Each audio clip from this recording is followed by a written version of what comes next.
विद्या और रवि एक छोटे से गांव में रहते थे। दोनों के बीच में एक अनोखी बात थी, जैसे कि एक दिल से दूसरे के लिए धड़क रहा था।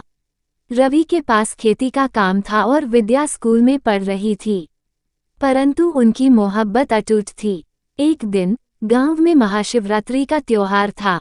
रवि ने विद्या को त्योहार में साथ चलने के लिए बुलाया। दोनों ने त्योहार के दौरान साथ में बहुत मस्ती की। रात के समय जब सभी लोग मंदिर में जा रहे थे, रवि ने विद्या के हाथ में फूलों की माला दी। उसने कहा, तुम्हारी खुशी के लिए विद्या। विद्या ने उसे देखा और अपने चेहरे पर खुशी का इशारा किया।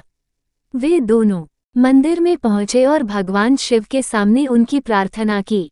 इसके बाद रवि ने विद्या से कहा, तुम मेरी जिंदगी हो विद्या।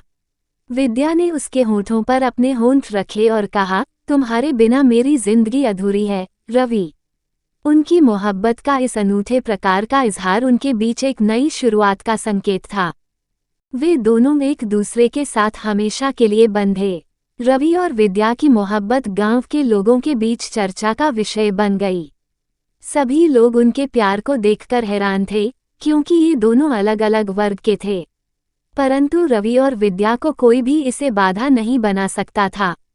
वक्त बीतता गया और रवि की खेती सफलता मिलने लगी। वह और विद्या साथ में अपने सपनों को पूरा करने की दिशा में आगे बढ़ते गए।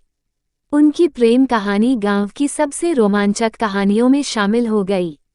वे दोनों ने अपने प्यार के साथ अपने सपनों को पूरा किया और गांव को एक नई उम्मीद की किरण दिखाई।